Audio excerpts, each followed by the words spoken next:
हमारे अधिकार, हमारी पहचान, ये शब्द सिर्फ एक नारा नहीं बल्कि एक सच है जो हमें अपनी जिंदगी में हर दिन महसूस करनी चाहिए। अधिकार वो बेसिक पावर्स हैं जो हमें जीने, बोलने और आगे बढ़ने की आजादी देते हैं।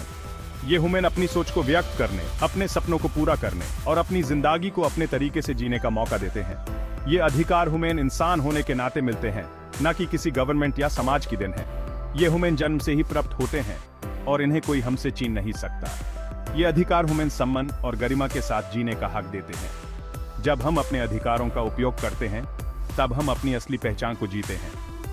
अधिकार के बिना हम गुलामों से ज्यादा कुछ नहीं। जब हमारे पास अपने अधिकार नहीं होते तब हम अपनी जिंदगी को अपने तरीके से जीने की आजादी खो देते हैं। हमारे पास अपनी आवाज उठाने, अपने हक के लिए लड़ने का कोई जरिया नहीं होगा। हम अपने सपनों को पूरा नहीं कर पाएंगे और न ही अपने विचारों को व्यक्त कर पाएंगे। अधिकार की रक्षा करना हर नागरिक का कर्तव्य है। ये सिर्फ एक व्यक्ति का नहीं बल्कि पूरे समाज का फर्ज है। जब हम सब मिलकर अपने अधिकारों की रक्षा करते हैं तभी हम एक मजबूत और न्यायिक समाज का निर्माण कर सकते हैं। हमें अन्याय के खिलाफ आवाज उठानी होगी, चाहे वो हमारे साथ हो रहा हो या किसी और के साथ। जब हम अन्याय के खिलाफ खड़े होते हैं तब हम अपने अधिकारों को मजबूत करते हैं। याद रखें, अधिकार की लड़ाई कभी खत्म नहीं होती। यह एक निरंतर यात्रा है जिसमें हमें हर कदम पर अपने अधिकारों की रक्षा करनी होती है। हमारे अधिकार, हमारी पहचान, ये सिर्फ शब्द नहीं बल्कि एक जीवन का मूल मंत्र है। पिंजरे मेन बैंड आजादी ग्वांतानामो बे। ग्वांतानामो बे मेन बैंड कैदियों की दास्तान मानव अधिकार के हनन का जीता जागता सबूत है। बिना किसी मुकदमे या सुनवाई के सालों तक कैद में रखना क्रूरता की पराकाष्ठा है। अगर मैं उन कैदियों की जगह होता तो मेरा मन निराशा और गुस्से से भर जाता। अपनी आजादी के लिए, अपने अधिकार के लिए मैं हर संभव कोशिश करता। मैं अंतर्राष्ट्रीय समाज से गुहार लगाता कि वो मेरी आवाज सुने, मेरे हक के लिए लड़े। सऊदी अरेबिया खामोशी की डिवरेन। यह एक ऐसी कहानी है जो अक्सर सुनाई नहीं जाती लेकिन हर कोने में महसूस की जा सकती है। सऊदी अरेबिया में महिलाओं को आज भी कई बेसिक अधिकारों से वंचित रखा जाता है। उनकी जिंदगी में कई ऐसे पहलू हैं जो दुनिया के लिए अनजान हैं।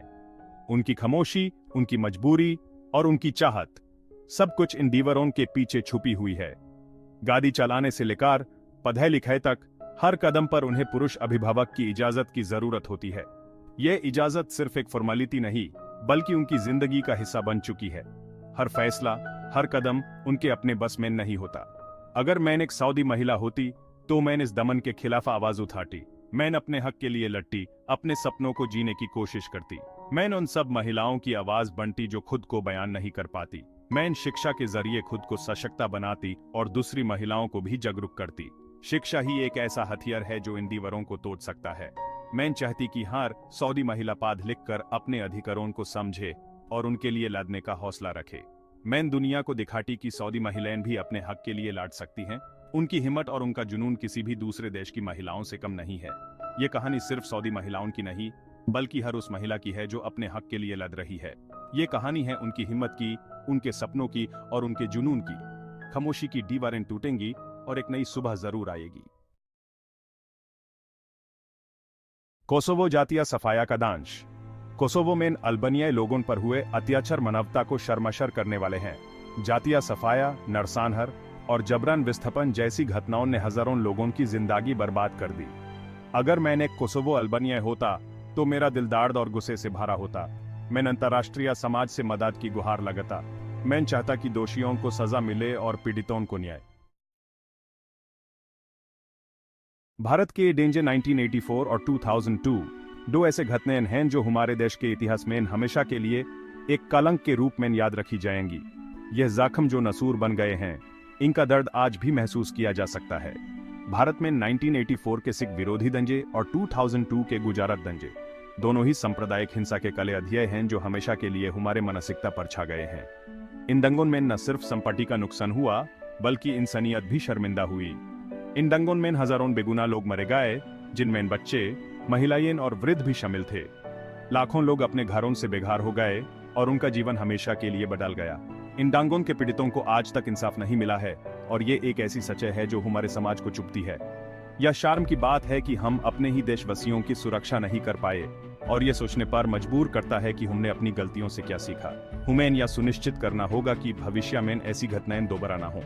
हम सबको मिलकर एक ऐसा समाज बनाना होगा जहां प्यार और भाईचारा हो, जहां हिंसा के लिए कोई जगह ना हो। हमारे बच्चों को एक ऐसा भविष्य देना होगा जहां वे बिना किसी डर के जी सकें, जहां वे एक दूसरे के साथ मिलजुल कर रह सकें। यह हम सबकी जिम्मेदारी है कि हम अपने देश को एक ऐसा स्थल बनाएं जहां सभी लोग सुरक्षित और सम्मानित महसूस कर सकें। आखिरकार हम सब एक ही देश के नागरिक हैं और हमें एक दूसरे का साथ देना होगा।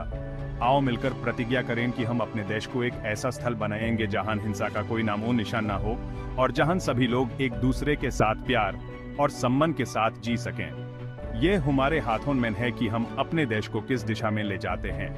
आओ मिलकर एक नया इतिहास रचने का संकल्प करें जहां सिर्फ शांति और एकता का राज हो। दाड़ की भाषा एक ही है, चाहे ग्वांतानामो बे हो, सऊदी अराबिया हो, कोसोवो हो या भारत। अन्याय और अत्याचार की कहानी हर जगह एक जैसी है। पीड़ितों की जुबान अलग हो सकती है, लेकिन दाड़ की भाषा एक ही है। हमें याद रखना होगा कि अन्याय कहीं भी हो, चुप्पी तोड़ना हमारा फर्ज है। हमें पीड़ितों के साथ खड़ा होना होगा और उनके हक के लिए लड़ना होगा। अन्याय के खिलाफ आवाज उठाने के कई तरीके हैं। हम शांतिपूर्ण प्रदर्शन कर सकते हैं, सोशल मीडिया पर अपनी बात रख सकते हैं और अपने जनप्रतिनिधियों से संपर्क कर सकते हैं। हमें मानव अधिकार संगठनों का समर्थन करना चाहिए और उनके काम में योगदान देना चाहिए। याद रखें, एक छोटी सी कोशिश भी बड़ा बदलाव ला सकती है। न्याय की नींव शिक्षा और जागरूकता। न्यायपूर्ण समाज की नींव शिक्षा और जागरूकता पर टिकी होती है। हमें बच्चों को बचपन से ही मानव अधिकारों के बारे में बताना चाहिए। हमें लोगों को उनके अधिकारों और कर्तव्यों के प्रति जागरूक बनाना होगा। शिक्षा और जागरूकता ही समाज से भेदभाव और असहिष्णुता को मिटा सकती है। कानून का राज सबके लिए समान न्याय। एक न्यायपूर्ण समाज के लिए जरूरी है कि कानून का राज हो। कानून सबके लिए समान होना चाहिए, चाहे वो अमीर हो या गरीब, ताकतवर हो या कमजोर। हमें ऐसी न्यायिक व्यवस्था बनाने की जरूरत है जो निष्पक्ष हो, पारदर्शी हो और जवाबदेह हो। न्याय में देरी न्याय से इनकार के समान है। एक बेहतर कल की उम्मीद। हमें उम्मीद नहीं छोड़नी चाहिए। हमें यकीन करना होगा कि एक दिन दुनिया से अन्याय और अत्याचार खत्म हो जाएगा। एक ऐसा समाज बनेगा जहां हर इंसान को सम्मान और गरिमा के साथ जीने का अधिकार होगा। यह लड़ाई लंबी और कठिन है, लेकिन हमें हार नहीं मानी है।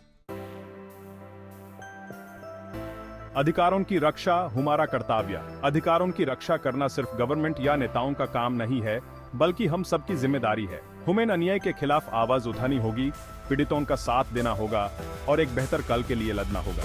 याद रखें, अधिकार मांगने से नहीं, छीनने पड़ते हैं। अभी के लिए ये वीडियो हम यही खत्म करते हैं और आगे चैप्टर समझने के लिए हमारी अगली वीडियो देखिए। और अगर आपको कोई अध्याय समझ में आया तो कमेंट करें। ऐसे ही जानकारी के लिए हमारे चैनल को सब्सक्राइब करें